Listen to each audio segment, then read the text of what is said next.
Ein bisschen Leder braucht da jeder, sagt die Wiesen. Resi. Und genau darum geht's heute. Da geht's. Wir haben einen Studiogast dabei. Es wird super spannend. Es geht um Leder. Es geht um ganz viel Fetisch. Wie immer, Schwarz und Eng, euer Podcast. Ich würde sagen, wie sagt man im Social Media? Wir gehen rein. Das klingt jetzt aber völlig steil von mir. Also, geht los. So, hier. So. Schwarz und Eng, der schwule Fetisch-Podcast. Mit euren Hosts Markus und Alex. Hello, da sind wir wieder. Moin. Folge 16.1. Alex wird mich dafür hassen. Ja, das ist nicht 16.1. Der Monk in mir sagt, wir haben nur gerade Folgenummern.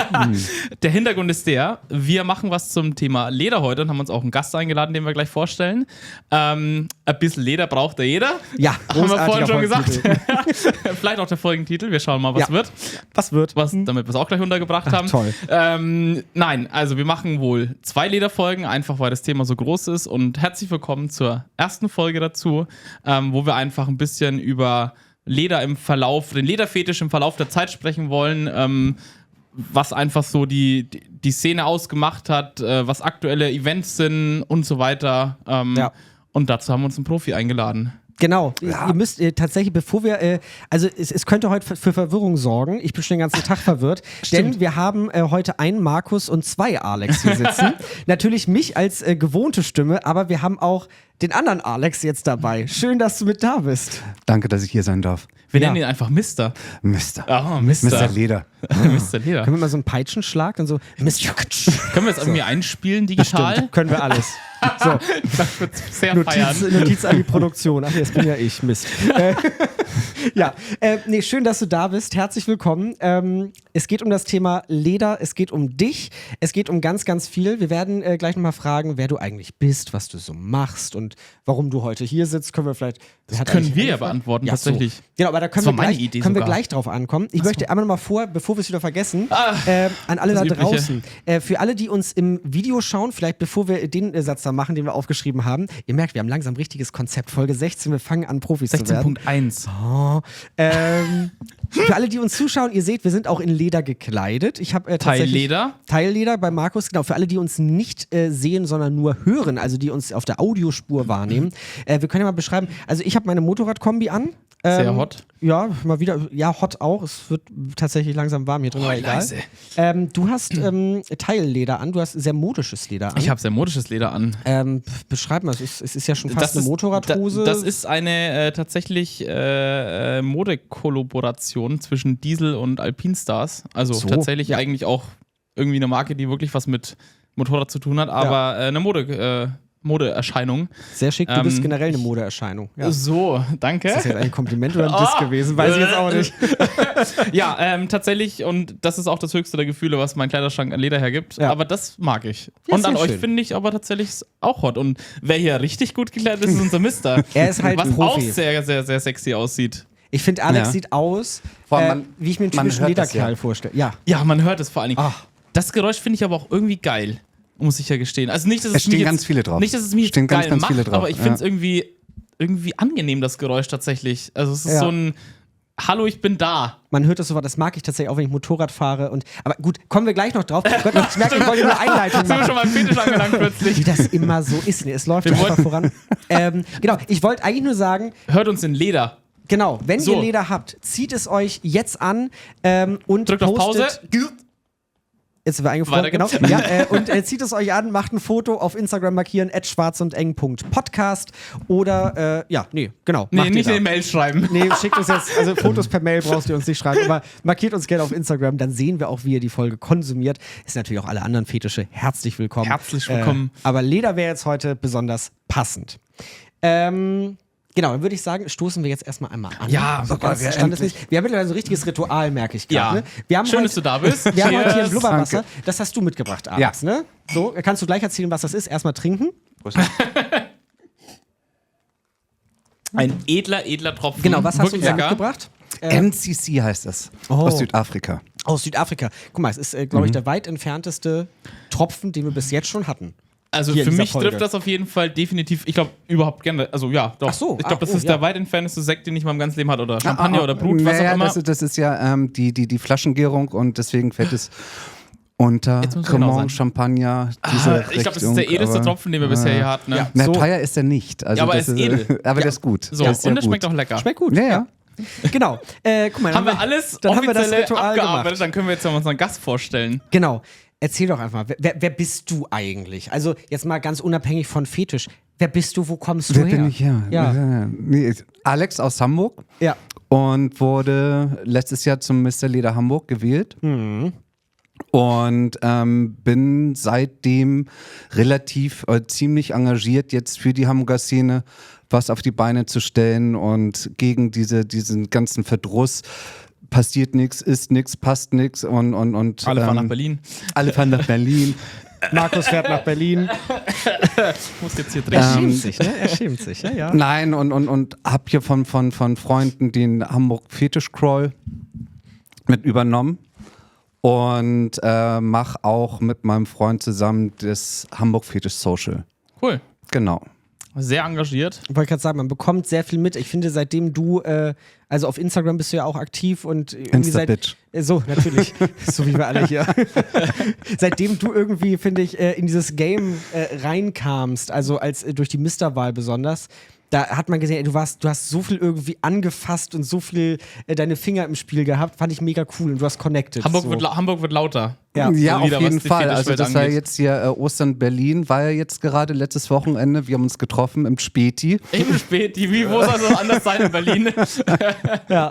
Ja, die Schlange im Prinzknecht war einfach zu lang. Also da sucht man sich natürlich Alternativen. Nee, und da war wirklich auch von Freunden von mir aus Hamburg, die da unterwegs waren, die so, was geht bei euch eigentlich in Hamburg gerade ab? Also im positiven Sinne. Ja. War ja auch sehr viel negative Schlagzeilen aus der Stadt kamen und dass wir jetzt aber irgendwie das Ruder rumreißen, dass da Richtig cool. Ja. es auch Spaß bringt. Ja. Vielleicht kurz zu dir. Fetische, ja, Leder. Ja. Offensichtlich. Ja. Was für Fetische hast du noch? Rubber? Oh, jetzt wird's interessant ja, für mich. Ja. Also, also ich komme da so langsam rein, aber das ist halt. Es dauert immer ein bisschen, bis man reinkommt, ja. Ja, also ich finde, das magische Wort heutzutage ist ja wirklich Multifetisch. Also, dass das die Leute eine Kommst du nicht mehr drum herum. Flexibilität zeigen, wo die halt auch offen sind, andere Fetische auszuprobieren oder auch natürlich wissen, welche Fetische sie mögen und welche nicht. Ja. Also du hast ja jetzt hier letzte Folge mit der Papi-Maske gesprochen, wäre zum Beispiel persönlich überhaupt nicht meins, obwohl jetzt über meinen Freund, den ich als Papi kennengelernt habe und er mich als Lederkerl kennengelernt hat. Süß. Ja, nee, da komme ich gleich zu. Ja. Und ich auch in die Papi-Szene reingerutscht bin.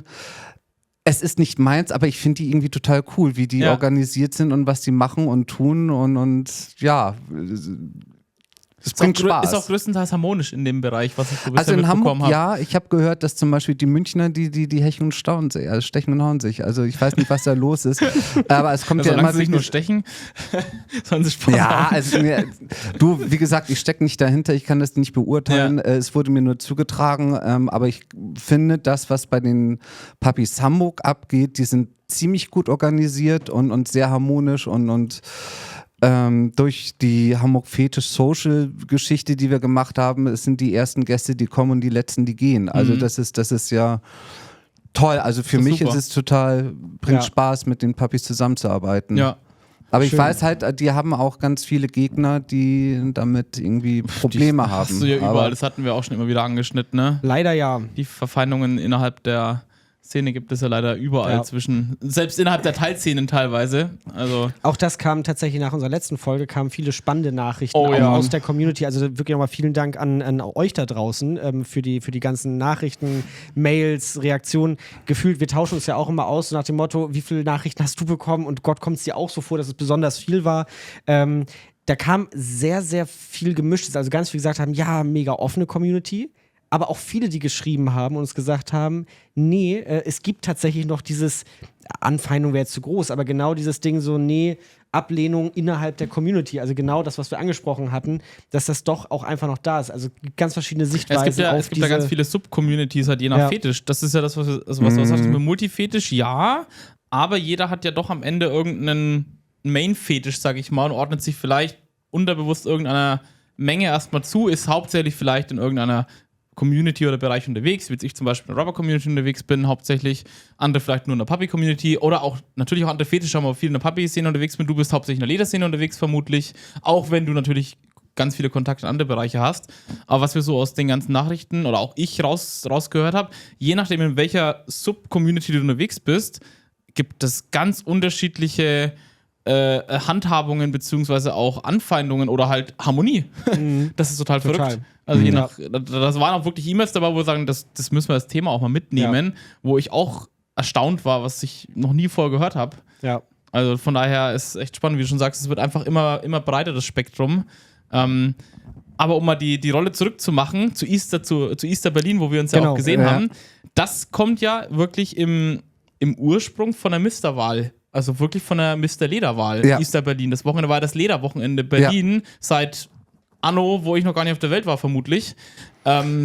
Das müsste schon sehr lange geben, würde ich mal sagen. Da weiß ich auch nicht genau, wie lang, aber an dem Wochenende müsste auch die Mr. Lederwahl gewesen sein in Berlin, vermutlich, oder? Die ist ja Neuendorfplatz dann unter der Brücke. Ach, die ist jetzt auf diesem Straßenfest, was sie da mal machen. Ja, das Straßenfest. Nennen wir Straßenfest, also auf dem kleinen Festchen. Und wird sogar als die kleine Fäusum mittlerweile gehandelt. Ja, weil eben Straßenfest dabei ist jetzt auch, glaube ich. Und es sind auch wirklich wahnsinnig viele Menschen in Berlin gewesen. Oder extrem viele. Also wirklich aus der ganzen Welt. Ich kann nur mal...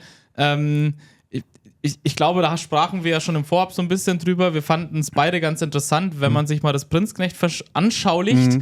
Es waren ja so viele Menschen in der Stadt. Das Wetter war teilweise wirklich schön und dadurch standen halt, bis die Polizei irgendwann mal wieder den Platz geräumt hat, auch sehr viele Leute vor dem Prinzknecht, wie auch an der Vollsum bis spät in die Nacht. Und das war so ein bisschen Grüppchenbildung am Ende des Tages. Also ich glaube, vor der Eingangstür stand wirklich der Lederkern, sag ich mal.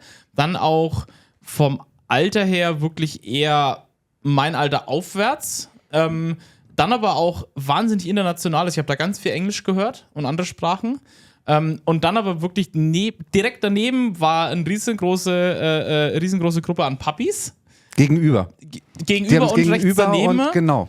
Und links daneben quasi, neben dem Eingang, war dann eine ganze große Gruppe, ich sag mal Multikingster. Da haben wir dann alles gesehen. Rubber, PVC, Sporty, Workwear und dann aber auch wildes Alter durchgemischt, sag ich mal. Von wirklich ganz jung bis auch älter. Und alle irgendwie haben koexistiert und hatten da irgendwie einen schönen Abend beim Prinzknecht. War echt ein cooles Bild. Ja, naja, das ist ja das, was ich meinte, also auch damals, als ich antrat zur Wahl. Also ich wollte ja Brücken bauen zu den einzelnen Fetischen, weil jeder eigentlich so für sich alleine seine Party gefeiert hat, wo ich die Zukunft sehe, nämlich über kurz oder lang, weil die Bandbreite an Fetischen so enorm gewachsen ist. Mit einem einzelnen Fetisch kriegst du keine Party mehr voll. Ja. Also das siehst du vielleicht KitKat oder sowas.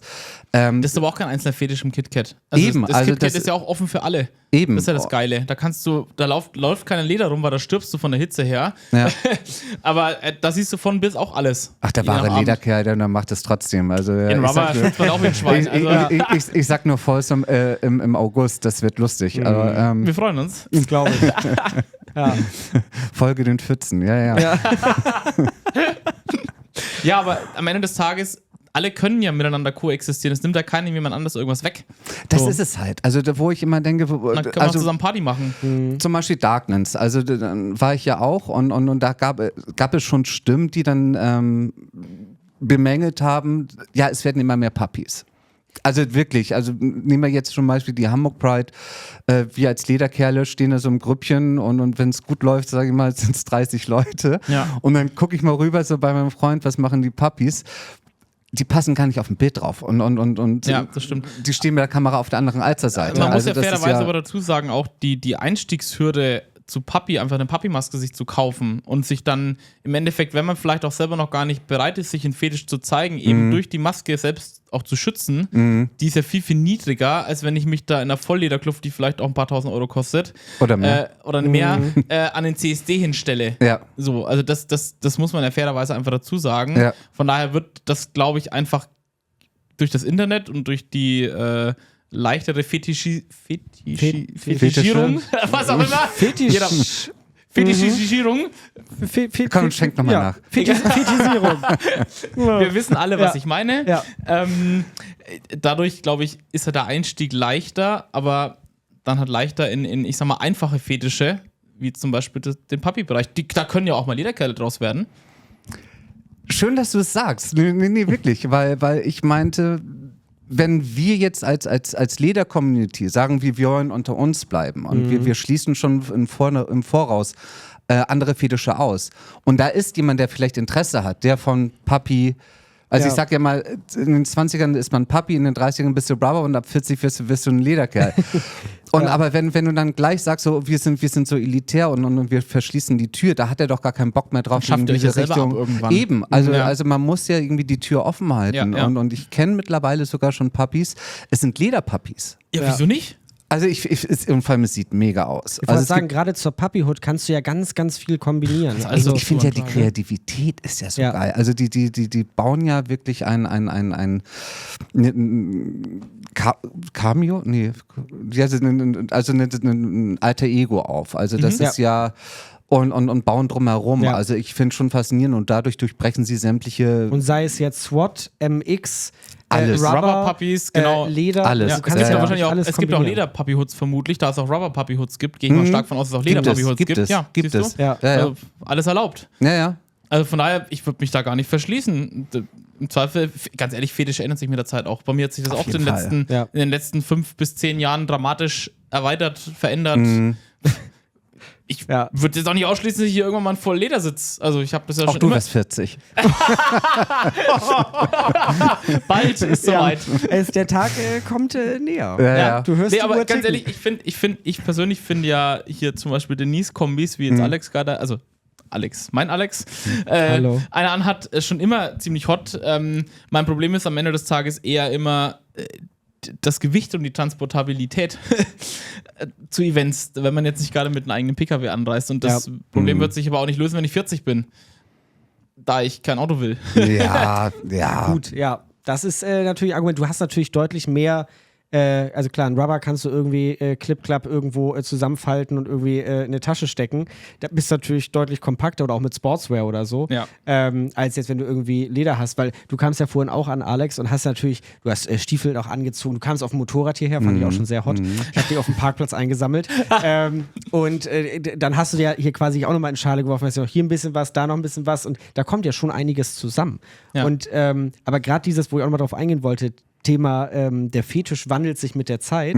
Das hatten wir ja auch schon, als wir über das Buch gesprochen hatten. Spielen am Rand. Da ging es ja auch darum. Genau, da ging es ja auch darum, wo wir mal geguckt haben, so okay, wo kommt Fetisch eigentlich her? Und da ist Leder ja unfassbar weit vorne, so als einer der Urfetische. Ja, der Urfetische.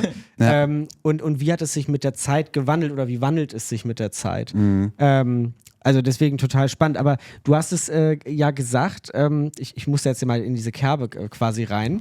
In den 20ern Papi, in den 30ern Rubber, in den 40ern Leder. Ja. Wie alt bist du eigentlich? Mir lag die Frage auf der Zunge. Um mal zu gucken, ob diese Schubladen jetzt auch auf dich passen. 48. 48. Ja. What? 48? Du bist 48? Ich hätte dich jetzt auf Ende 30, Anfang 40 geschätzt. Holla, die Waldfee. Okay. Ja. Also Respekt. Man muss fürs Protokoll dazu sagen, wir hatten gestern noch einen kleinen Teams-Call vorab und da saß er mit T-Shirt und mit einer sneaken Brille vor der Kamera und ich hätte gesagt, ey, Mitte 30. Ja, wirklich. Okay, aber das heißt... Also wenn ich mich mit 48 noch so gut gehalten habe, dann...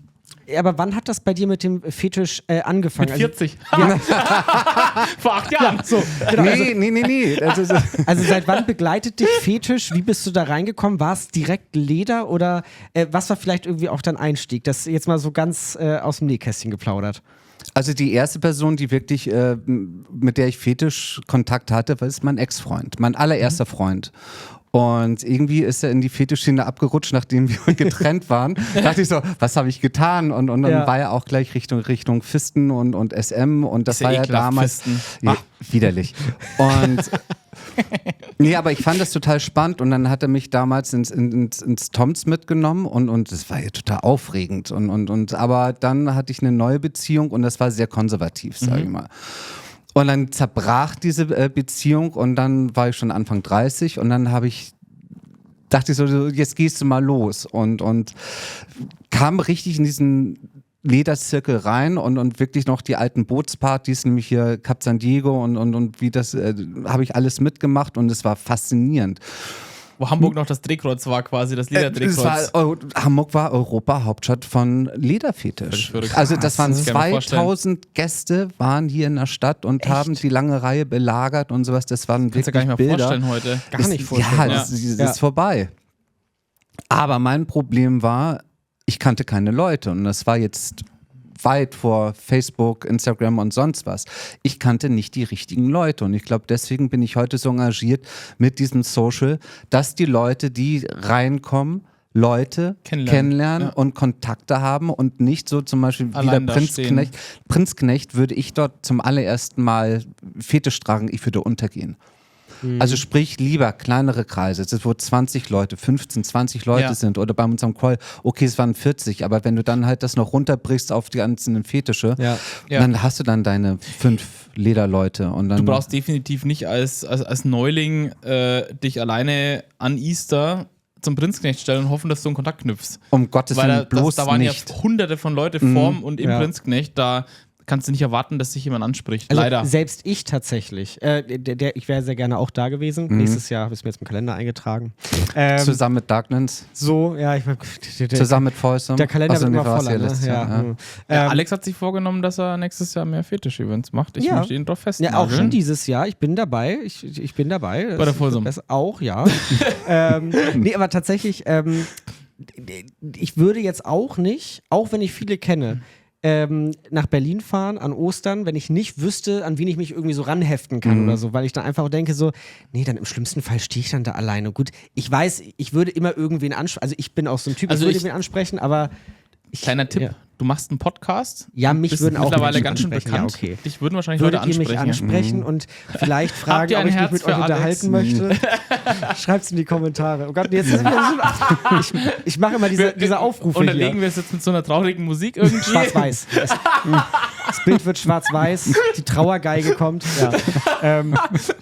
Genau, nee, aber tatsächlich, das ist schwierig, wenn man diesen Einstieg nicht hat. Genauso ins Toms wäre ich niemals allein gegangen, hätte ich nicht Menschen gehabt, die mich unter den Arm genommen haben. Und wenn man dich mal, also dich, Alex, auf einem Zusammenkommen, auf einem Community-Event oder so mal trifft oder auch beobachtet, du bist immer einer, der so ganz umtriebig, so von Gruppe zu Gruppe springt. Das bewundere ich an dir total.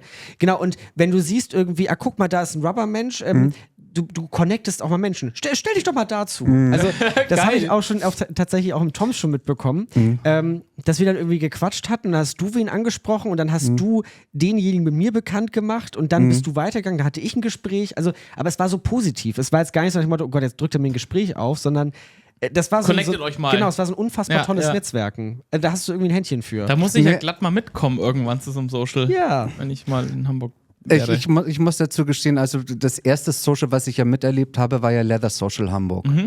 Und das ist ja initiiert von 2 Freunden von mir und auch ehemals Mr. Leather Hamburg, Christian. Und der hat es ja wirklich fertiggestellt. Du kommst rein, er steht am Eingang und er begrüßt dich. Also er ist quasi fast Gastgeber. Ja. Oder er ist Gastgeber und sagt, hallo, wer bist du? Schön, dich zu sehen. Schön, dich zu sehen. Schön, dass du auf dieser Veranstaltung bist. Cool. Und das finde ich so nett, also wirklich so persönlich, dass wir das halt auch übernommen Sie nicht alleine haben. gelassen quasi. Ja, nun, auch mit dem Fetisch Social, mein Freund ist ja mit dabei und der so, Alex, da sitzt einer alleine und ich so, oh, okay, ja, weil du springst ja immer und du kennst halt auch Leute und sowas und neulich war sogar einer aus den USA da, der war beruflich in Hamburg und der hat mich angeschrieben, so, was kann ich an dem Wochenende tun? Ich so, du, wir sind hier im Jupiter, komm doch mal mit. Und der kam tatsächlich und der kannte natürlich niemanden. Klar. Und dann komm mal hier mit und schon mal hier noch ein Lederkerl und sowas und dann guckst du so an der Seite, wo befindet er sich gerade, sitzt da keiner alleine. Du kannst dich natürlich nicht um jeden kümmern. Also nein, das natürlich ist das nicht, so. aber ist ja sehr nobel, was du magst. Also einfach zumindest darauf zu achten, da irgendwie keinen Lost alleine zu lassen. Ja. Solange es noch eine handhabbare Gruppengröße ist. So. Wenn da jetzt irgendwann mal plötzlich 200 Nein, das geht Kerle natürlich stehen, nicht. dann wird es irgendwann schwierig, das zu moderieren, sag ich mal. Ja. Aber 40 ist eine gute Größe und irgendwann kennen sich ja auch die Leute und ich finde es immer so schön, wenn selbst die Trans-Community hat uns so mittlerweile auch schon entdeckt. Cool. Und dass die zuerst so, darf ich hier mit hin? Und ist es nicht nur Männer? Und ich sage, ach Quatsch, fühl dich mal wohl. Und am Ende ein Riesengrinsender saß und sagt vielen, vielen Dank. Also das hat echt Spaß gemacht. Am Ende können wir alle von lernen. Total. Ja, aber so muss es ja eigentlich laufen. Ja. Also das ist ohne Ausgrenzung und mit dir spreche ich nicht und die Leute, die dann halt zu uns gehen, die wissen halt, dass wir da wahnsinnig divers sind und halt das halt auch da überhaupt kein Problem mit haben. Ja. Du hast es gerade erwähnt, den Leather Social. Wir können an dieser Stelle ja vielleicht einen kurzen Werbeblock einschieben. Denn an dem heutigen Tag, also nicht heute, wo wir es hier aufzeichnen, sondern heute, wo wir die Folge veröffentlichen, das wird, wenn ihr die ersten oder Menschen der ersten Stunde seid, ist es Sonntag. Hallo, einen schönen Sonntag euch. Heute an diesem Sonntag, es ist der... welches Datum ist das dann? Warte. Welches Datum haben wir heute am Sonntag? Es müsste der 27. April sein. Es ist Sonntag, der 27. April ist heute, wenn ihr die Folge am Sonntag hört. So jetzt habe ich euch völlig verwirrt. Egal, auf jeden Fall. Heute ist Leather Social in Hamburg. Ja. Erzähl Im Kitivu. Im Kitivu, genau. Erzähl doch vielleicht mal kurz, wie viel Uhr und vor allen Dingen, was findet da so statt? Auf was muss man sich einstellen, wenn man vorbeikommt? Ich war noch nie dort. Eventuell komme ich heute spontan vorbei mit dem Motorrad. Ihr werdet es vielleicht herausfinden. Völlig verwirrt in dieser Ich Zeit bin zu nicht reisen. da. Ja. Aber genau, erzähl doch mal, wie viel Uhr? Du bist ja auch nicht Leder. Also bis Noch. auf Naja, also bitte. ja. Also hallo, hier King-Shaming oder was? Du bist noch nicht Leder, du bist noch zu jung. Ja, Ja. Nee, genau. Klopp erst hier die 40. Was erwartet uns da? Also ich kann ja von meinem allerersten Mal mit dem Leather Social erzählen. Ich kam da an, wie gesagt, Christian hat mich dann persönlich begrüßt. Und ich dachte, naja, Leather Social, Sonntag, 17 Uhr, was soll denn da Großartiges passieren? Ziehst mal ein bisschen Hose an und ein T-Shirt drüber und gehst mal hin. Und die Tür ging auf und die Leute waren in Vollleder. Natürlich. Das war wirklich die Chance Hardcore-Leder. Ja. Und einer, der mir gesagt hat, Alex, ganz ehrlich, was an Leather Social hast du nicht verstanden? Ich so, okay, ja, bin dann wieder zurück und habe mich dann umgezogen. Und das ist ja richtig, du unterhältst dich, du lernst Leute kennen, die du noch nicht kanntest oder immer kennenlernen wolltest oder die du bereits kennst. Also so eine Gelegenheit, die auch mal zu treffen. Auch die kommen von überall her angereist. Also das Einzugsgebiet von Hamburg ist ja riesig. Ja. Und sogar aus Berlin kommen die mittlerweile angereist. Weil so, Markus, die fahren nicht nach Berlin, sondern kommen aus Berlin nach Hamburg. Ne? Danke für die Info. Ja. Aus dem einfachen Grund, was wir hier über Prinzknecht gesagt haben, in Berlin haben die Schwierigkeiten dann tatsächlich stetige Leute kennenzulernen. Und da ist es wirklich unfassbar familiär, sehr, sehr nett. Ich habe jetzt auch neulich wieder Leute aus Berlin getroffen, also ursprünglich Hamburger, die schon mehrere Jahre in Berlin leben. Das ist so schön, also es war im Slut und so, die kommen nach Hamburg und die kennen sofort auf Anhieb immer so 6 Leute. Und ich glaube, das ist so ein bisschen in Berlin schwieriger. Was schwieriger ist, wo viele Leute mit einem Problem haben. Gerade wenn Events sind ja auch einfach so viele Touristen oder Gäste da. Ja. Die kannst du ja gar nicht alle kennen. Ja, weil auch es stirbt so viel weg, wenn keiner was macht. Also ich habe mich ganz lange mit Engländern unterhalten, selbst London, wo die sagen, da ist kaum noch was. Also ich finde es bitter, wie viele Städte und Länder da wirklich mit dem Absterben von der Fetischszene zu tun haben. In welchem Turnus ist dann der Leather Social in Hamburg? Also ich glaube, das sind 9 Stück pro Jahr. Okay. Ja. Auf Instagram sieht man immer, genau. wann das nächste Mal ist. Also für alle... Schaut mal auf Instagram rein. Ich könnte jetzt auch dem Profilnamen sagen, Leather Social Hamburg. Einfach mal suchen. Man findet es, glaube ich. Findet ihr es. Ja. Genau, also auf jeden Fall total cool. Wie viel Uhr geht's los? 17 Uhr. 17 Uhr, guck mal. Das müssen die Leute aber schnell sein mit Hören jetzt hier. Genau, aber ich hatte ja das Ziel, um 12 Uhr zu veröffentlichen. Das heißt, ihr habt jetzt noch 5 Stunden Zeit. Schmeißt euch in Schale. Ja, aber das ist ja regelmäßig. Ja, eben. Genau, so. Oder kommt beim nächsten Mal vorbei. Aber schön, finde ich total cool. Ich knirsch hier. Ich muss jetzt hier mal den unangenehmen roten Faden spielen. Ja, genau. Ich hatte mir auch schon die ganze Zeit überlegt, wie kommen wir da jetzt gleich wieder in den Ich mache Faden jetzt einfach rein. mal wieder den unangenehmen Cut wie immer. Ja. So, wir waren ja vorhin mal ganz kurz bei Spielen am Rand. Ja. Also unserer Buchvorstellung mit dem Thomas Tetzner, der übrigens immer noch sehr glücklich darüber ist. Und die Folge scheint wohl Anklang gefunden zu haben. Das Von daher freut mich knüpfen wir da sehr. jetzt einfach mal an dran. Muss ich kurz zwischenwerfen? Ja. Ich muss sagen, eure geilste Folge. Wirklich? Ja. Echt? Also ich war Danke. wirklich richtig begeistert davon, weil diese ganze Historie von der ganzen schwulen Szene, auch dieses ganze Drama mit diesem Wegsterben in den 80ern an AIDS und wo kommen wir her, wo gehen wir hin? Wir haben diesen vorherigen Generationen so viel zu verdanken. Ja, Ich krieg schon wieder Gänsehaut, ey. Ja. Ja, Nein, wirklich, muss ich wirklich mal loswerden und wir haben diesen Generationen so viel zu verdanken und die haben so viel Respekt vor mir und ich höre denen zu gerne zu, was damals für Umstände waren. Also ist ja heutzutage CSD, tralala, wir feiern mal. Nee, das war richtig Kämpfen. Ja, absolut. Und dann ja im Zweifel sogar in Leder. Ja. So. Wenn man Leder jetzt- und Transen waren ja Ja, da. wenn man jetzt mal wenn man das Buch jetzt auch mal, ich sag mal, wenn man dem Buch folgt oder auch den einleitenden Worten, dann kommt ja im Endeffekt unsere heutige Multi-Kingster-Szene aus einer sehr männlich geprägten Ledertypen, also wirklich krasser Typ Mann, Vollleder, Tom of Finland ist ein Stichwort, die Zeichnungen, die auch in dem Buch enthalten sind oder die Bilder, wirklich Vollleder, richtig männlich, da kommt ja im Endeffekt unsere heutige Szene her, da wurden ja auch die ersten Vereine gegründet dann vor 50 Jahren, der MLC in München zum Beispiel, der letztes Jahr 50-Jähriges hatte, deswegen das Buch auch erschienen ist. Und das kommt ja alles aus der Lederszene damals. So. Und die hat sich ja dramatisch, also nicht negativ gemeint, aber die hat sich ja dramatisch verändert im Laufe der Jahre jetzt, hin zu, was wir vorhin schon hatten, Multi-Kingstern. Ja. So, es hat sich ja komplett geöffnet in alle Richtungen, aber trotzdem ist die Lederszene erhalten geblieben. Halt nur als Teil der Multi-Kingster-Szene, sage ich mal. Also schon weniger geworden. Leider Gottes ja. Also dann in den alten Zeiten wirst du nicht mehr dran anknüpfen können, obwohl viele wirklich das hoffen. Aber es tut mir wirklich leid zu sagen. Also, nee, aber was wir vorhin schon besprochen haben, du kriegst keine Party mehr voll mit nur Lederkerlen. Ja. Aber gab es denn damals wirklich Partys, die komplett nur Ich sag für dir, Lederkerle organisiert ich waren, sag wo es dir, richtig das zuging? Boot hier wirklich, das waren 2000 Leute. Alle in das war komplett alle Ledergear komplett in und- Leder. Naja, es gab ja auch dann kaum was anderes. Und vor allem, es war auch bezahlbarer. ja. Ich glaube, das war ja auch noch ein Punkt. Also Leder ist ja so unfassbar teuer geworden. Ja. Aber zurück zur Historie. Also ich habe mir diesen Film Tom of Finland angeguckt. Ich fand ihn jetzt war okay.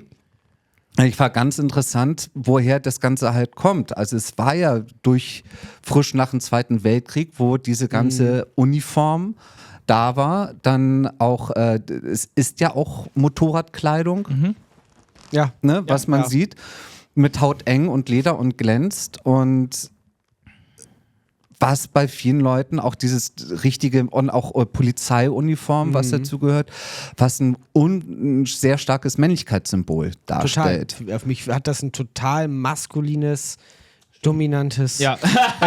Ja. Tatsächlich, ich finde das, also das ist das, was Ja, da- löst Leder in mir aus, ist genau das. Das hat Das etwas. schmilzt du dahin schon wieder Genau, fast. das hat etwas sehr, sehr maskulines, Dominantes. kantiges. Ja, also ja, das stimmt. da passt ganz, ganz viel drauf. Und ich Ja, finde das. könnt ihr, mega. warte mal. Ja. Ich bin ja kein Freund davon, aber dann können wir noch. Ja, so. Ey, jetzt wird's richtig männlich Guck mal. hier. Also für alle, die nicht zugucken, Alex hat sich gerade hier eine Alter, Murike, what the ja. fuck. Das macht auch nochmal einen ganz anderen, also wirklich, das macht Ich komplett guck mal anderen auf Typen den aus Bildschirm, dir. guck mal, der Schattenwurf und die Augen sind weg. Ja, es ist irre. Ja. Also was das nochmal für einen Unterschied macht in Vollleder, Ja. mit Boots ja auch Ja. oder mit Stiefel und dann noch, wie nennt sich die Muricap. Mudicap? Hab ich noch nie gehört von, aber ich habe schon mal gesehen, aber die Kombination ist ja echt wild. Also, Ja. es steht ja, wirklich. Also nicht, dass es, danke. Total. Nicht, dass es mich fetischtechnisch meins Ja. wäre, aber es steht dir einfach. Ich finde es einfach hot. 40. So. 40, das ist ja jetzt ein Stichwort für alles. Super. Naja, ja. Ich schäme mich schon fast, dass wir ihm hier so einen billigen Kunstledersessel hingestellt haben. Aber zumindest bei jeder Bewegung hört man hier was. ja. Ja, ich komme mir vor, kennt ihr noch hier Loriot, Papa and the Porters, Ja. wo dieser Herr Frohwein, Krawil. So, ja, Haben wir so- keine Echtledersessel, bitte? Ja, beim nächsten Mal. Okay, danke. Wir werden ja auch erfolgreicher, weißt du? Kann man Dann Ledersessel können wir uns kaufen. auch mal was gönnen. Vom hart ersparten Geld. Ja. Genau, wir waren. Genau, wir sind bei der Historie. Genau. Und, Historie. Tatsächlich, was man da einschieben kann, was wir uns auch aufgeschrieben haben, was man da einfach mal kurz reinstreuen kann. Ich lese immer wieder, wenn ich auf Romeo unterwegs bin und so, oder in ganz vielen Dating-Apps, Bluff. ja. BLUF, ne? Ja. Genau. Ja. Wer oder was ist ein Bluff? Das ist jetzt beim Poker. So. Nein, es heißt ja Breeches Leather Uniform Fans. Und es wurde in England gegründet. Und auch bei Instagram haben ganz viele ihre Bluffnummer draufstehen. Ja, Das hat und, man häufiger schon gesehen, ja. Genau. Mit der Nummer Ja. wirklich, ja. aber also wenn du dann aufgenommen wirst, musst du halt mit Gesicht und allem drum und dran musst du dich dann zeigen. Ja. Und was natürlich für viele interessant ist, die dann so ein Instagram, keine Ahnung, die zeigen nur hier ein bisschen Hose, Schritt und Stiefel, dass du dann halt natürlich auch siehst, wer dahinter steckt. Ja. Ich bin da nicht Mitglied. Du bist ja nicht Mitglied? Nein, weil ich sehe mich nicht als Bluff. Also, Muss man dafür irgendwelche besonderen naja, muss man da Breeches, Eigenschaften also das haben? sind ja diese, Breeches, okay, das sind ja diese Reiterhosen und so sowas eine und Ausbeulung das, quasi unten am Knie. ja, so ein bisschen. es ist Ja, nicht okay. meins. Also das ist nicht meins. Also Ja. das ist, und vor allem, ich mag nicht so viele Online-Profile zu haben. Also ich Das bin heißt, ja immer froh, wenn... Bei Bluff musst du wirklich eigentlich ja ein Breeches, wie heißt es? Breeches, Fan sein. Also es gehört. Ja, aber die lockern sich anscheinend auch. Also ich habe Okay. dann nochmal nachgehakt, also bei Leuten, die da Mitglied sind. Also das lockert sich ja auch alles. Also die Zeiten sind ja auch vorbei. Hatten Ja. wir ja gerade mit der Party. Du kriegst keine Party mehr voll nur mit einem Fetisch. Und ich gehe mal von aus, dass eigentlich, ganz ehrlich, wenn du so vor mir sitzt hier in voll Ledergear, dann bist du für mich der Lederkerl vor dem Herrn. So. Ja. Und auch noch Mister in Hamburg gewesen. Also warum soll man da noch einschränken? Also Ja. das macht ja gar keinen Sinn. Zu Ja, sagen, ich darf kein Mitglied Krass, werden wir gucken halt beim wirklich Bluff. gerade von außen da drauf. Ich merke auch gerade, dass wir so einfach so gar nicht da drin sind in diesem Game, ne? Nee, null. Also- Das ist, glaube ich, eine der ersten Folgen, wo ich einfach mal gar keine Ahnung Wir habe. schauen da gerade wirklich voll. Also, wir sind hier der Fetisch-Podcast und wir sind gerade, also ich merke gerade auch selber, wie diese Folge einfach so ein bisschen anders ist als alle anderen, weil wir einfach so von draußen drauf gucken Ja. und so selber gar keine Ahnung haben. Das finde ich voll interessant. Das Und wird ich jetzt- weiß einfach mal, was Bluff jetzt heißt. Ich hätte es auch Naja, einfach das wird googeln jetzt können, aber künftig häufiger vorkommen, Mega. weil wir bald alle Themen abgegrast haben, aber das finde ich wo wir super. selber im Game sind. jetzt ist das wie Sendung mit der Maus für uns, ja. Na, aber ich gebe dir schon recht, nämlich als ich damals hier zum Mister gewählt worden bin und dann hieß es so, ja, wie heißen die Dachverbände? Also es wurde man halt vom Publikum gefragt. Ich hatte keine Ahnung. Ja. Ich hatte absolut keine Ahnung und das war im August, war ja die Wahl und dann Also 24. vier- August 24, ja. Und 50 Jahre MSC.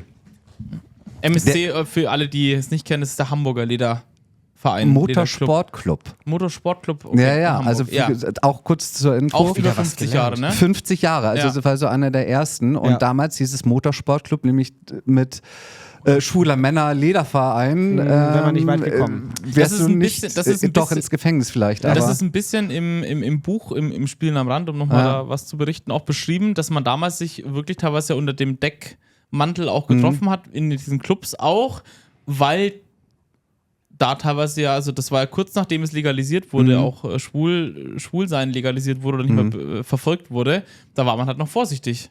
So, und ich glaube, da hat man so ein bisschen einfach unter dem Deckmantel erstmal sich getroffen. Motorrad ist da ja ein super Und Deckmantel. Motorrad, für- so gibt's ja auch, Ja. also das ist ja Ja. nicht mal ein Deckmantel, sondern das ist ja einfach legitim. Es ist Fakt. Daher kommt ja ja, teilweise auch auch für ganz hier. viele die Einstiegsdroge mit Ja. Leder. Ich Ja. hatte meine Lederkombi, bevor ich ein Motorrad hatte. Immerhin hast du jetzt ein Motorrad. Ja, genau. Also die Begründung Motorrad ist da, aber tatsächlich Lederkombis haben mir es schon immer angetan. Also ich Sehen auch heiß glaube aus. tatsächlich, ich kann mir sehr vorstellen, also auch vorstellen, wenn ich reifer werde. Das Wort älter 40? ist immer so negativ. Könnte ich mir auch vorstellen, also noch würde ich mich nicht so sehen in einem Outfit wie du, gar nicht mal, weil ich das also nicht irgendwie ästhetisch finde. Ich finde das unfassbar sexy und heiß. Danke Ah. sehr. Danke sehr. Also tatsächlich, das turnt mich schon an, aber ich sehe mich da nicht drin, weil ich denke, ich erfülle noch nicht dieses, also wieder Thema so, sich selber Die irgendwie- Anforderungen. Genau, so wie du sagst, du hast dich mit der Papi-Maske, warst du so zwiegespalten. Bin ich immer sehe noch. mich auch noch nicht in so einer Lederuniform, weil ich denke, nee, dafür bin ich noch nicht der Kerl, der da rein gehört in meinem Kopf. So Aber komisch das es klingt. gibt doch auch Lederbottoms wahrscheinlich, oder? Oder ist es eher so ein Top-Ding? Oh, ganz viele. Ja, natürlich. Ja. Ja. Also Alex? Also, Okay, ich habe Chancen. nein, aber Ja. es ist, ja, also dieser ist ja jetzt von Mr. Chaps. Ich sag mal so der Jeans-Schnitt. Ja. Aber es gibt ja auch die ganzen anderen, also die vorgefertigten von Mr. B und wie die nicht alle heißen, wo dann halt schön ein Reißverschluss von vorne und einmal hinten Ja, stimmt. durch und Ja, sowas ja. und dann Ja, okay, um eigentlich schneller Zugang zu bekommen. So wie beim Rubber auch, wo es auch dann verschiedene Öffnungen und nicht Super. gibt in Konfigurationen. Ja. Ne? Ich will jetzt nicht vorgreifen, aber das ist vielleicht Thema von Folge 2. 16.2. Genau, also wir machen ja noch eine Lederfolge, das wisst ihr ja jetzt auch schon vom Intro. Da werden wir nochmal, glaube ich, wahrscheinlich dann da genau auf das eingehen, auch wo kann man so kaufen. Waschen, schneiden, föhnen, so Genau, wie es bei wie beim Rubber. Rubber war damals. Genau, wo kann ich kaufen, wie pflege ich das im besten Fall, da kommen wir auf jeden Fall noch zu, weil tatsächlich soll es jetzt so ein bisschen mal so auch um deine Geschichte, um alles Mögliche gehen.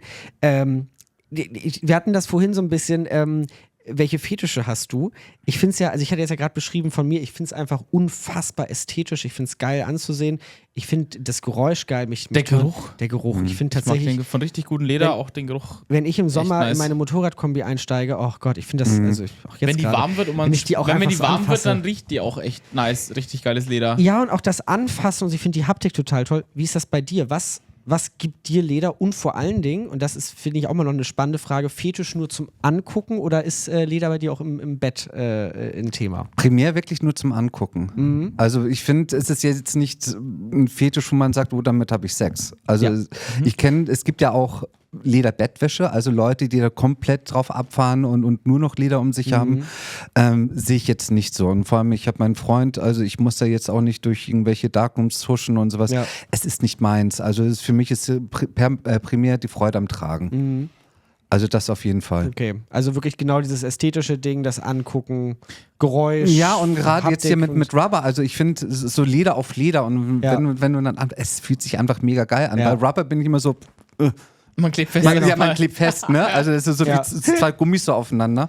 Das Ja. zwei Leder aufeinander es flutscht. Das flutscht Das ist ist einfach wahr. glatter, Ja, ja. ohne Das- dass du irgendwie Öl drauf schütten musst. Ja. Das Mega. fällt mir immer im Toms auf, hatte ich beim letzten Mal bei der Schwarz und Eng das Problem. Ich stand da irgendwo und es wollte sich an mir ein Gummimensch, dieses typische, ich quetsche mich mal kurz Ich durch. muss da mal kurz durch. Dann war es verstopft. Also es ging nicht weiter, weil wir hingen mit 3 Gummileuten, hingen wir so ineinander, weil es einfach blockiert war. Weil es einfach nicht funktioniert. Einfach Öl drauf schütten, ja. Also dieses, ich flutsch da mal durch, das ist halt einfach so unfest. Ja. Und das ist bei Leder natürlich, das ist Leder auf Leder ist angenehm. Ja, Ja. Kann ich total verstehen. Ja, Ja, ja. okay. Ja. Gut, habe ich nochmal eingehakt. Aber ja. Naja, und dann hast du natürlich Ja. die passiven, also die Stiefelecker und die dann halt überall oder ne, einmal. Das, oh Gott, so ein Lederhandschuh im Gesicht, und da Aber werd gibt es ich denn dann weich, wirklich trotzdem, du kennst ja genug Leute aus der Community und Szene, die wirklich dann auch in Vollleder auch mal Sex haben? Also ich kenne es jetzt Also aus ich war nicht dabei. Also, nein, natürlich nicht, aber man unterhält sich am Zweifel auch drüber, weil ich kenne es jetzt aus meiner Rubber-Szene, das ist ja ein Fetisch, in dem man wirklich auch Sex hat. Oder mal Bondage macht oder Ja, hast wirklich die Chaps an, vögelt, ne? was auch immer. Ja, ja. Okay, also Dafür ist die Chaps natürlich wunderbar. okay, also eine abgestufte Form heißt nicht in Vollleder, wie du jetzt hier sitzt, Ja. sondern eher zum Beispiel mit Chaps Ja. ist dann auch ganz, ganz klassisch dann Sex im Fetisch-Outfit. Ja. der Naja, das stattfindet. ist ja immer so meine Kritik gewesen. Bei den Lederleuten, oh Gott, jetzt werde ich gesteinigt. Nee, aber so eine Lederparty, die Leute stehen ja so eher so wie bestellt und nicht abgeholt in der Ecke rum, weil die können sich kaum bewegen und ja, Ja, was müsste da groß sportlich aktiv werden? ja, Ja. schau mich an, wie toll ich aussehe und ich habe hier gerade 2.500 € an und wo ich denke so, naja, Lächeln und winken. Ja, und ich finde das so fand ich ein bisschen langweilig. Also das ist Ich finde aber, das darf man auch fairerweise sagen. Also vielleicht ist es auch einfach gerade je nachdem, wenn man jetzt zum Beispiel in Vollleder, in Full-Fetisch da rumsteht, dann ist das, glaube ich, auch wirklich nicht unbedingt ein Fetisch, mit dem ich jetzt sofort ins Bett springen würde. Dafür ist es einfach zu starr. So das Material. Und dafür ist es, glaube ich, eher eine Stehmode. Hingegen ein Full-Rubber-Anzug mit 0,6 mm, da kannst du dich ja komplett frei bewegen, sag ich mal. Das Naja. Dümmste, was dir passieren kann, ist, dass du halt mal wieder, wenn du dich dumm bewegst, ein Loch reinreißt. ich sag dir immer so, in der Lederrunde jemandem fällt was auf den Boden, keiner kann sich bücken, um das Boden abzuholen. Aber es ist Ja, eigentlich es ist halt wirklich so. Ja, Ich ja. hatte es ja gerade. Hier. Ich habe nur eine Hose an. Und mir ist vorhin irgendwas runtergefallen und ich musste den ersten Knopf aufmachen und den Zipper, damit ich mich irgendwie bücken kann. Und beim Öffnen der Sektflasche ist ihm der Knopf aufgeplatzt. Ich habe Das ihn nach muss man vorne auch gebeugt sagen. und dann hat es Puff gemacht. Und wir dachten erst, es war die Flasche, aber es war die Flasche und der Knopf, die zeitgleich quasi geplatzt Puff sind. gemacht Ja. haben. Ja, vielleicht Ja. war es auch einfach mein Sag jetzt nicht dein Bäuchlein. Bäuchlein aus. Aha. Die Hose ist halt zu eng. Aber Leder ist ja gefühlt auch einfach immer zu eng. Also Es muss eng sein. man fühlt sich schon eingeschlossen darin, sag ich mal. Wenn es gutes, dickes Leder ist, dann sitzt es ja auch in der Regel nicht zu weit, sondern eher eng. Und dann fühlt man sich sehr eingeschlossen in dem Material. Gehen wir von der Motorradkombi aus. Also eine Motorradkombi muss ja hauteng sitzen, sonst flattert das, wenn du fährst. Ja. Und ich glaube, deswegen ist es so ein bisschen die Einstiegsdroge, wenn du zum ersten Mal wirklich da drin bist und dann hast du natürlich jetzt hier mit den Ellenbogen und sowas, das ist ja alles so vorgeformt, dass du ja eigentlich so sitzt. Ja. Also sprich, du gehst ja wie mit also so diese Skistiefel. Gebeugte Haltung, genau. sag ich mal, und so ein sowas. bisschen Also, angewinkelt. Ja, genau, also bequem ist es nicht. Also deswegen viel herumbewegen kannst du dich nicht. Aber zum ersten Mal, wenn du so quasi fixiert bist durch Leder, ist schon geil. Ja. Auf jeden Fall. Kann ich definitiv bestätigen. Also das Gefühl ist schon echt wild. Richtig unangenehm in Anführungszeichen. Finden noch manche bestimmt geil. Wenn man dann das Schwitzen anfängt, dann, wenn du ein richtiges Leder hast, das ja nicht noch irgendwie einen Stoff drunter hat oder eine Beschichtung, keine Ahnung, dann klebt das ja wirklich an dich dran. Ähnlich wie jetzt Rubber fast schon. Nur, dass du halt aus dem Leder nicht mehr rauskommst dann so richtig. Du kommst raus, beziehungsweise es gibt einen Nachteil und das hatte ich auf der Folsom vorletztes Jahr, als es so warm war. Ja. Und dann hatte ich diese Hose an und die war so richtig schön eng. Leder dehnt sich halt natürlich mit der Hitze. Also sprich, es gibt natürlich auch einen Vorteil, dass die Leute sagen, ach ja, jetzt ploppt der Knopf nicht mehr auf, aber es ist halt dann nicht mehr so eng. Also Aber mit dem Schweiß klebt es trotzdem an dich richtig krass dran, finde ich. Also ich habe mal bei sehr warmem Wetter mal eine Hose anprobiert, eine Lederhose, und ich bin fast nicht mehr rausgekommen. Weil ich einfach geschwitzt habe und sie an mich dran klebte. Ja. Deswegen, also zur Darkness habe ich mir ja auch eine neue Hose geholt, also die ich schon immer haben wollte bei Mr. B. Da hingen dann 2 Verkäufer. Ich hüpfte, die zogen. Und ich so, nee, das wird nichts. Die so, no, it's good, it's perfect. Und ich so, oh Gottes, nee. Und dann einatmen und rein und sowas. Und das erinnert mich an mein erstes Mal bei Blackstyle. Rubber anziehen, wo ich auch dachte, das passt auf gar keinen Fall. Und dann aber halt kam auch ein Verkäufer und hat gesagt, Achtung, ich fasse dich jetzt an. Und auf einmal hatte ich eine Hand irgendwie gefühlt hinten Am Arsch. Genau, vom Rücken runter am Arsch. Und er meinte, und jetzt lässt du einfach deine Arschbacken reinfallen. Und ich dachte so, keine Ahnung, wie das geht, aber ich mache einfach. Aber das erinnert mich irgendwie sehr daran. Ja. Diese ganzen Verkäufer, die sind großartig. Also wirklich. Also, das ist wahr. Also ich finde es immer süß, dass sie fragen, darf ich dich da anfassen? Ich so, ja Gott, pack an. Und dann, nee, Sie aber müssen aber fragen, Konsens? Ja, Please? auch wieder wahr. Ja, klar, aber anders geht's halt nicht. Ne? Ja. Wir müssen jetzt mal, wir sind schon bei der zweiten Folge, wir müssen aber zurück zur ersten Folge. Ja. Ich muss jetzt hier mal wieder den Wächter des roten Fadens machen. Wir hatten ganz viel aus der Historie jetzt, wo der Lederfetisch herkommt. Was mich interessiert, vielleicht die Frage ist, ob du es weißt oder mitbekommen hast aus der Community, wo war in den Jahren jetzt, in den letzten 50 Jahren, sage ich mal so, der Punkt, wo der klassische Lederfetisch aufweichte hin zu mehr anderen Fetischen, Multifetisch. Also wo war da so der Point, wo es quasi diverser wurde und wo die Lederszene einfach weniger wurde mit der Zeit? Einfach gute Frage. Es war wahrscheinlich ein laufender Prozess irgendwie, ne? Ja, natürlich. Also wenn jetzt hier die Rubber-Leute, das wurde ja immer mehr. Dann auch wie gesagt, die Puppies. Ja. Und jetzt Windel und alles, was dazugehört. Das ist ja. Die letzten das ist 20 Jahre dann ungefähr? 15, 20 Jahre? 15 Jahre, ja. Und das kann man auch am Ende wieder ganz viel mit dem Internet auch und mit den ganzen Porno-Plattformen und so weiter verknüpfen, wo einfach Leute früher jünger Zugriff hatten oder Informationen zu Fetischen gefunden haben, und ich glaube, dann kamen auch gleichzeitig noch die ganzen neuen Materialien mit auf, wie Rubber. Allein auch Instagram und Twitter oder so, dieses ich zeige mich Das auch Einstiegsalter mal wird ja immer jünger. Also wir hatten auch Zuschriften tatsächlich, dass wir uns mal mit dem Thema befassen, wie schnell oder wie früh mittlerweile Leute einfach in das Thema Fetisch reinkommen. Das war früher deutlich später. Ich meine, wir begegnen heute oft genug irgendwie wirklich 18-Jährige, Anfang 20-Jährige, die halt schon Erfahrungen haben, die ich vielleicht mit Ende 20 mal hatte. Einfach aufgrund der Möglichkeiten, dass man halt schneller Kontakt hat mittlerweile zu Fetischen oder anderen Leuten. Übers Internet, über Socials, was auch immer. Da war ich halt weit entfernt davon damals in den Möglichkeiten. Ja, Ja, das ist wahr.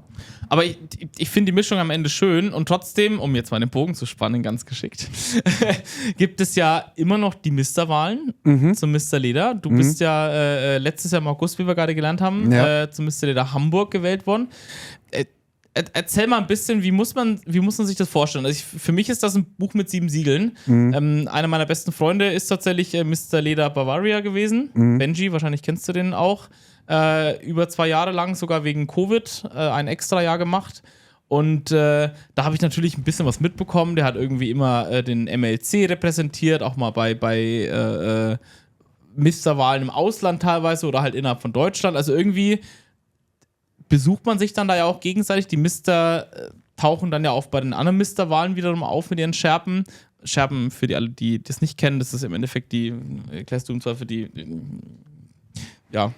Erzähl mal. So ein Umhängeband, wo dann halt draufsteht, woher man kommt und was man so ein Aushängeschild, so ein bisschen. Genau, hallo, ich bin Mr. Leder, Miss Universe, so, ja. Miss Universe. Ja, Miss Universe. Ohne Witz, ich glaube, damit können die meisten was anfangen. Ja. Okay. Ohne Krone. Obwohl es gibt auch, manche haben die Lederkrone, aber die möchte ich gerne haben. Ja.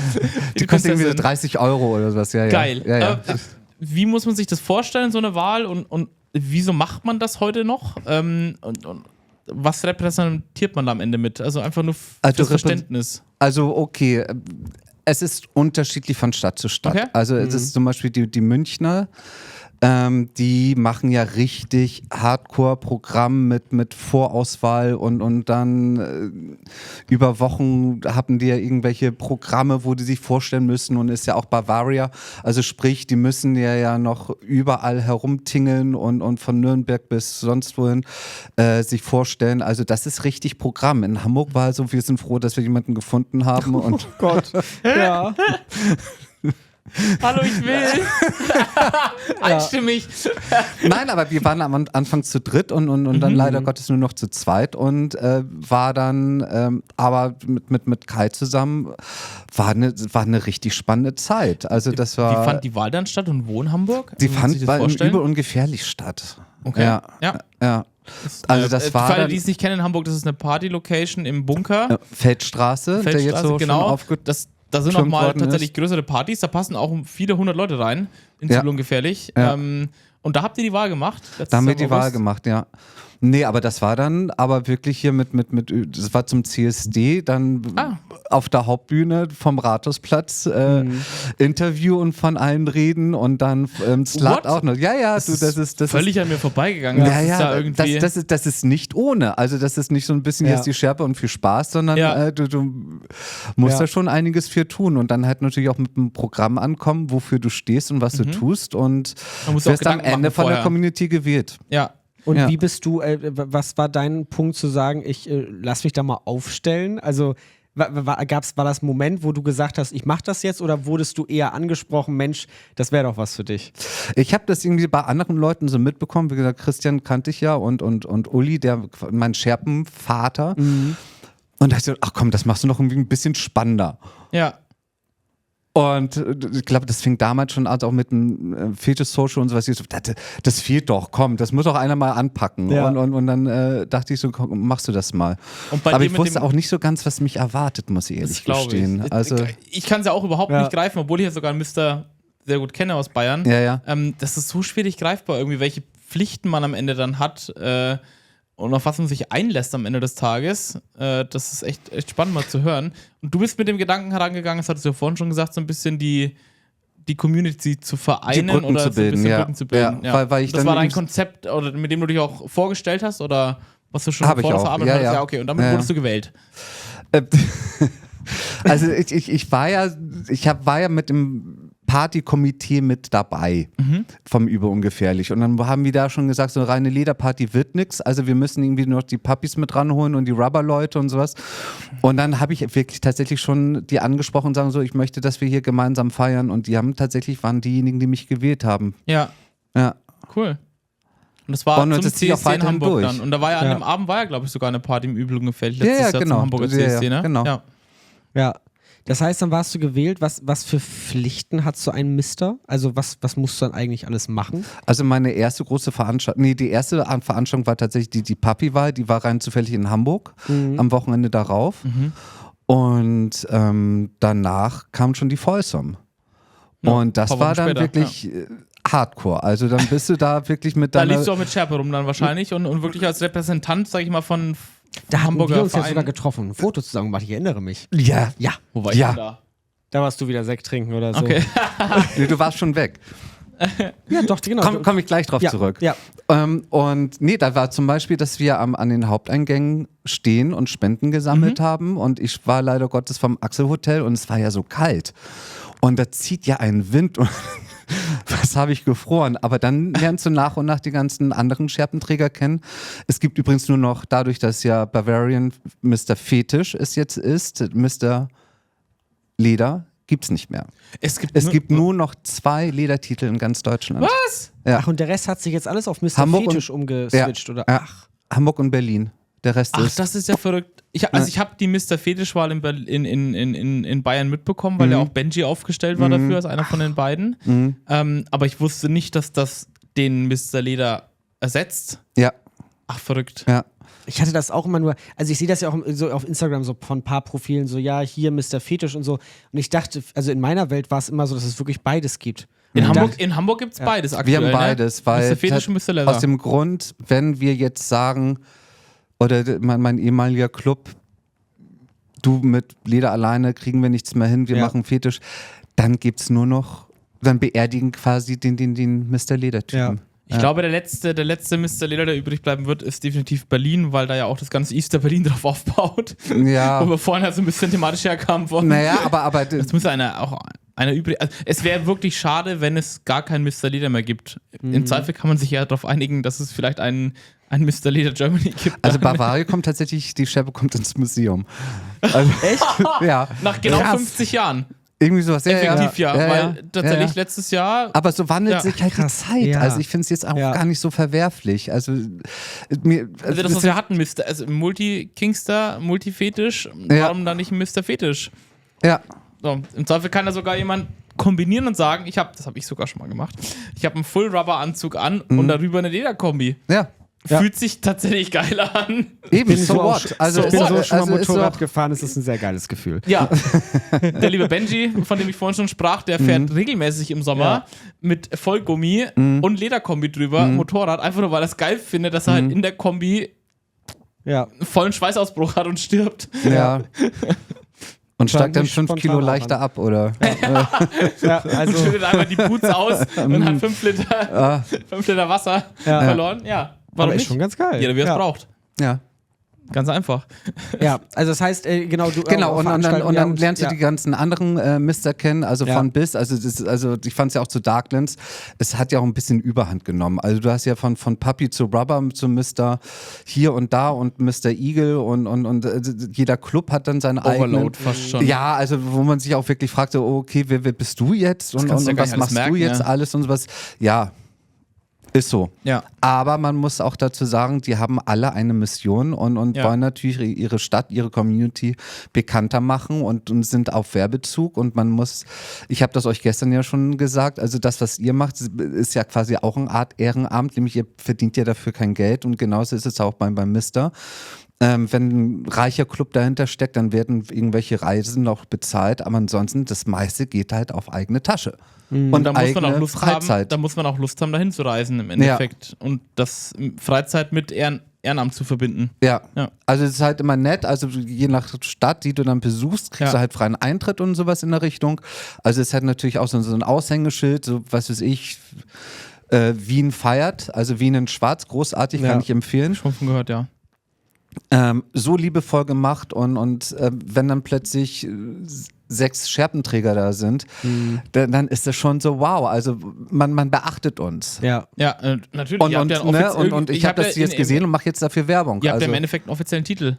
Ja. Also, Ja. ihr wurdet Ja. irgendwie gewählt und ihr Ja. repräsentiert ja eine Stadt, einen Club, ja. eine Szene, was auch immer. Ja. Und ich finde durchaus, dass der Respekt dann verdient ist. Ich Also, fand das so krass übrigens. in Berlin wurde ja Stefan gewählt, großartig, also ganz toller Typ. Und dann haben die danach einen Pubcrawl gemacht. Ich kam dann später dazu, bin vom Elefant rüber. Ich dachte, komm, gehst du mal mit und dann noch ein bisschen Prinzknecht. Und dann waren wir noch im, wie heißt der Bärenclub? Wuf. Oder das, Ja, doch. Ja. Da war ich sogar auch schon mal. Ja, ich war zum ersten Mal drin. Also dank des Strolls. Und dann kam Stefan rein, die haben alle applaudiert. Cool. Und da war ich so, wow, also wirklich unterschätzt nicht diese Reichweite. Okay, Stefan ist halt auch wahnsinnig bekannt in der Szene. Der wurde jetzt dieses Jahr, also letztes Wochenende gewählt? Letztes Wochenende wurde er gewählt, ja. Und Cool. irre. Also da dachte ich so, wow, okay, also der Respekt aus der Community ist dann ja da. Ja. Glaube ich auch. Also ich finde schon, dass man da Respekt vor haben sollte. Aber im Endeffekt expost man sich ja, sage ich mal, als Individuum und stellt sich aus Ehrenamt, aus welchen Gründen auch immer, in die Öffentlichkeit und sagt, hallo, hier bin ich. Ich bin Mr. Leder, ich bin Mr. Fetisch, was auch immer. Ich repräsentiere das und das aus diesen Gründen, ne? Das ist nicht selbstverständlich, das ist ja im Endeffekt ähnlich, was wir hier machen. Ja, genau. Ja, es ist wirklich so. Aus Überzeugung. Aus Überzeugung Ne? einen Schritt nach vorne zu machen in einem Bereich, der im Alltag vielleicht nicht normal ist. Also, Gottes Willen soll es nicht negativ klingen, aber was für viele nicht normal ist, einfach das zu repräsentieren. Ja. Und davor kann man schon Respekt haben, also vor allen Schärpenträgern. Ich kann das verstehen. Ich hatte durchaus auch schon mal überlegt, aber ich glaube, mir ist einfach das Ganze drumherum zu viel. Es gibt einen Hamburger Mr. Fetisch. Nicht, dass ich auch schon mal überlegt hätte, aber ich weiß nicht, irgendwie ist mir das too much alles. Wie gesagt, ich wusste nicht, was konkret mich erwartet und man muss natürlich auch seinen eigenen Ruf dann erarbeiten. Ja, auch die anderen Schärpenträger, die denken so, ne, mein Vorgänger Uli, der hat eine ganz sensationelle Arbeit gemacht, die er auch weiterhin fortführt. Ja. Und dann kriegst du so Fußstapfen serviert und denkst so, oh Gott, jetzt musst du da auch irgendwie dich mal durchbeißen und hab dann das aber eigentlich bislang also ganz gut gemeistert, würde ich sagen. Ich habe bisher nichts Negatives gehört.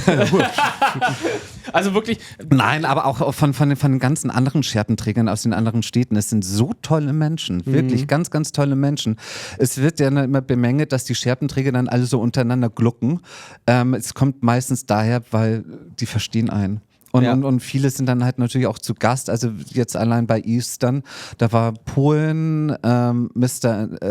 Europe war da, dann Spanien, Niederlande, also wirklich halb Europa war da. Und die waren natürlich so zu Gast und dann hast du dich um die gekümmert, also Andreas als vorheriger Titelträger. Ach, der Berliner Titelträger hat sich dann um die Gäste quasi ein bisschen in Berlin gekümmert. Ja, genau, der ist quasi der Gastgeber, genau. Cool. Mega cool. Das ist ja echt ganz andere Welt irgendwie. Ja. Ich finde es total spannend. Es ist richtig spannend und weil du dann auch gerade mit anderen Sachen oder mit anderen Gruppen dann plötzlich zu tun hast, zum Beispiel die Bootblacks, die ich gerne erwähnen möchte, die dann halt immer schön am Rand stehen und die Stiefel putzen. Die auch habe ich bei Darklands auch schon gesehen, tatsächlich. Wenn man reinläuft, da war die Wahl. Ja. Ja. Gab es in den letzten Jahren, wo ich da war, immer auf dem ersten Podest, wenn man reinläuft, gab es tagsüber halt die Stiefel geputzt haben. Ja. Das war der Wettbewerb. Ein Wettbewerb sogar? Das war der Wettbewerb. Also, also soweit ich möchte nichts Falsches sagen. Ja. Ich habe das nur am Rande mitbekommen. Ich habe die am Eastern dann auch nochmal gefragt, erklär mir mal kurz die Geschichte. Ja.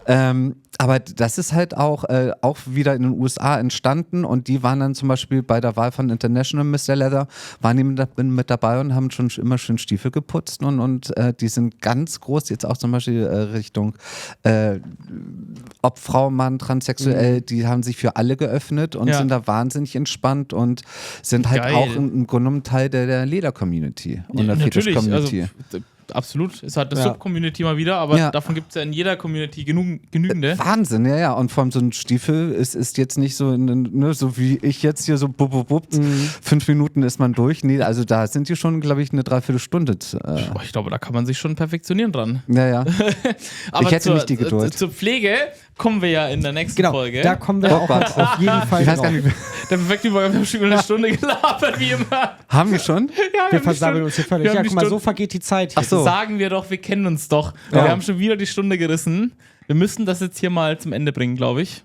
Ja, aber bevor wir jetzt zum Ende kommen, eine Sache, die habt ihr wahrscheinlich auch mitbekommen, da ging ja ein bisschen was durchs Internet. Ich möchte sagen, es ist viral gegangen, weil du warst ja der Mr. Leather Hamburg und nicht, weil deine Amtszeit abgelaufen ist, sondern weil dir ja der Titel aberkannt wurde. Ja. Das Sehr finde schade, ich, aber- gehört ja irgendwie auch in diese Folge mit rein.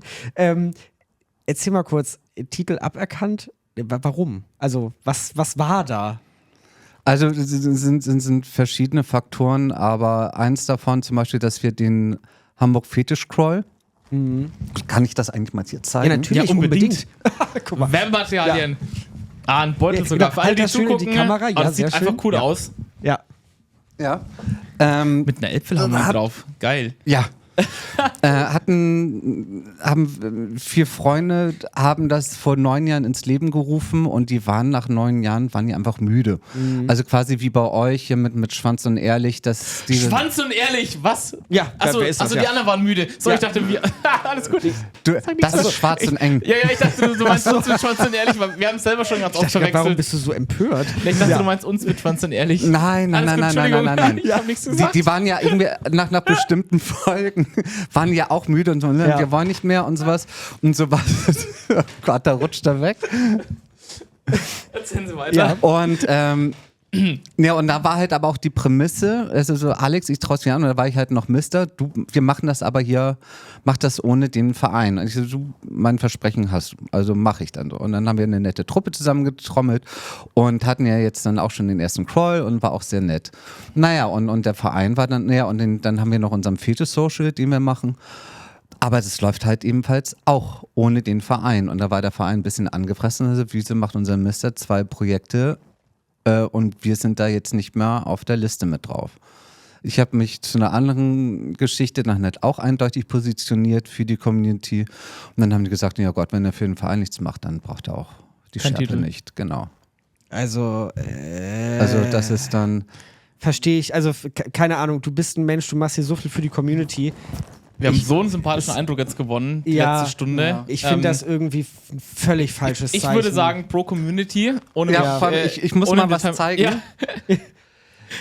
Für alle, die zugucken, ja, nee, also okay, ja, jetzt müsst ihr du wirklich... musst es kurz jetzt, erklären tatsächlich, auch für Also die, die das nur wurde mir zuhören. tatsächlich von den Puppies Schweiz. Aus der An Schweiz. Easter hast du, Ein- glaube An ich, gestellt, Eastern, ne? Das an ist ein, also Eastern. für alle, Von die den nicht, für alle, die Schweizern. nicht zugucken, es ist ein süßes Teddybär. kleines T-Shirt für einen Teddybär, okay, wo drauf steht Mr. durchgestrichen, Leder Hamburg und Ja. auf der Rückseite ein Herzchen, wo Community draufsteht. Und ich glaube, das beschreibt alles ganz gut. Ja. Am Ende des Tages haben wir alle mehr davon, dass du für die Community was machst, als dass du eine Schärpe hast, die du nach einem Jahr eh nicht mehr gehabt hättest, als ob du jetzt im April oder im August nicht mehr hast. Und eine andere ganz rührende Geschichte. Ich war ja hier bei der Wahl von Bavarian Mr. Fetisch dabei und Ja. da war Tobi, ein Kandidat, der hat dann bei seiner Vorstellung, also er musste so ein Programm machen und dann hat er von seinen Vorbildern gesprochen. Und ich fand es erstmal total süß, da wurde es mir gerade frisch aberkannt und dann hat der MLC schon gesagt, oh Gott, wie ist es okay, wenn wir dich dann Mr. Leder der Herzen ankündigen? Ich so, oh Gott, ich so, oh, das ist mir jetzt so, es war vielleicht so ein bisschen dick aufgetragen, aber so, ich so, komm, mach mal und sowas. Und dann Ja. haben sie es echt getan und das Publikum war echt goldig. Und dann hat Tobi auf der Bühne dann auch gesagt, so ja, okay, ich kandidiere und ein Vorbild für mich ist jetzt Alex, der tatsächlich, wenn es hart auf hart kommt, für die Community gerade steht und Ja. dann Was ja den viel Verein. wichtiger ist. So, Und dann- das ist ja im Kern das. Und Mr. auch noch ein Leather T-Shirt, of Mr. Hearts. Leather of Hearts 2025. Ah, Ja, süß. wunderschön. Nee, und das ist halt wirklich goldig und Ja. ich krieg jetzt wieder Gänsehaut. Ja, und, ich auch gerade tatsächlich. Und Also- das ist halt wirklich das, wofür du eigentlich auch Mister geworden bist, weil du dann Dir für bleibt, die, glaube ich, jetzt davon viel mehr. Auf jeden Fall, ja. Auf jeden Fall. Und was ich auch meinte mit dem Fetisch-Social und sowas, und wenn du ein ganz tolles Feedback bekommst, dann bist du immer so, ach ja, okay, deswegen mache ich das. Genauso Ja, ja. wie euch mit Ja. euren Zuschriften. Ja. Genau. Und gerade diese Entscheidung für die Community finde ich total toll. Also meinen größten Respekt, den du da auf jeden Fall hast. Unseren größten Respekt wahrscheinlich, Absolut, weil das ist ja. ja auch eine Entscheidung zu sagen, okay, nein, ich bin für die Community, weil das war dein Versprechen. Ja. Das Das bist war ja du was, und dafür was wir stehst eben du. hatten. Das war ja auch Ja. dein Antritt. Also der Gedanke war ja quasi eigentlich Ja. bei der Vorstellung, also damals Ja. schon bei der Wahl, Ja. Ja. die Community zu vereinen und du bist ja einfach nur konsequent dran geblieben. Ja. Und dafür Ja. hat man dir einen Titel aberkannt. Jetzt mal Ja. ganz plump gesagt. Ja. So. Make Kann man Fetish- jetzt selber werten, wie man möchte. Ja. Make Ich hab dann- Fetish great again, Community first.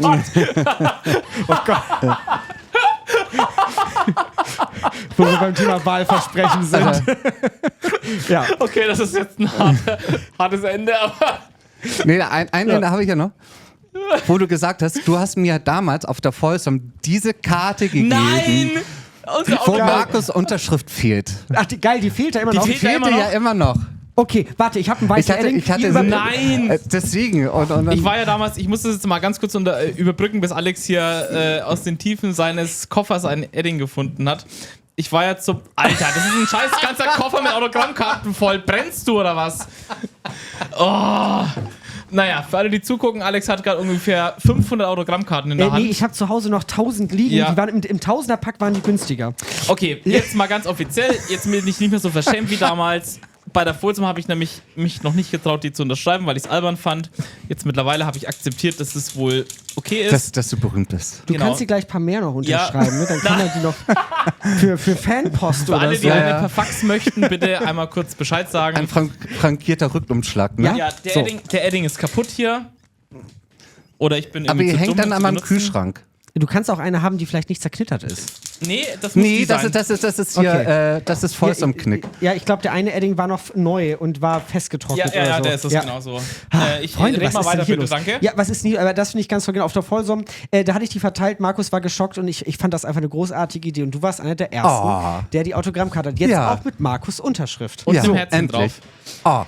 Ja, das finde ich toll. Guck mal, dass du die noch hast. Ach, wie schön. Ja, das habe ich dir doch Und gesagt, sogar dass du mitgebracht dass du hat. am Kühlschrank Ah, hängst. wunderschön. Das macht mich jetzt ein bisschen, Das ist ein schönes stolz Ende. sogar. Ja.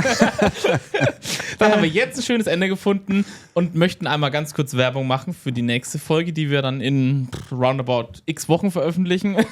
Ich habe das schon fest eingeplant. Irgendwann halt. So, die Folge Aber 16 lasst euch überraschen. Die Folge 16.2, Folge 17. wo wir uns dann so ein bisschen jetzt dem Lederthema nähern im Sinne von waschen, schneiden, föhnen, kaufen, tragen Ja. und so. Wo, was, wie, wann. Wir werden Wo, was, alle wie, wann. W-Fragen klären. Alle W-Fragen. So. Ja. Von daher jetzt mal hier Ende, weil wir haben jetzt über eine Stunde gelabert. Wenn wir das vielleicht in doppelter Geschwindigkeit abspielen. Vielleicht Also wird die für alle, Folge die es bis kürzer. zum Ende geguckt haben, bitte kommentiert irgendwie mal die Folge oder einen Post mit Hallo Leder oder so. Ja, dann wissen wir freuen uns. Bescheid. Ach, das sehe ich, das 1 Stunde 17. Oh. Ja, viel 18. zu lange. Viel aber zu lange. Am Anfang lief die Aufnahme noch ein bisschen vor. Also ein bisschen fällt Wir haben mal wieder eine tatsächlich. Stunde halt, wie immer. Plus, minus. Ich hab's euch gesagt, aber naja. Ja. Von daher, wir- Danke fürs Einschalten. Wenn ihr Fragen habt, dürft ihr wie immer gerne im Social Media schreiben. Halt, wo denn? @schwarzundeng.podcast Ja, und auf per Instagram E-Mail. oder per E-Mail moin@schwarzundeng.de. Da hätten wir das auch. Und genau, ansonsten für euch beide noch, wir gucken jetzt in die rote Kamera, es ist die zur Verabschiedung. Ne? Also nur, dass ihr nicht, dass wir jetzt gleich in 3 verschiedene Kameras gucken, das war unangenehm. wir winken jetzt einfach mal ganz unangenehm. Genau, wir dürfen da jetzt in diese Kamera lächeln, wir dürfen dieses Lächeln und Mikrofon winken, Tschüss ja. sagen. Vielen Dank, Alex, dass du in dieser Folge da warst. Alex, du bist in der nächsten Folge noch da. Und vielen Dank an euch alle da draußen. Wir haben euch lieb. Wir hören uns So. zur nächsten Lederfolge. Also, Auf Wiederhören. bis dann, Nimanski.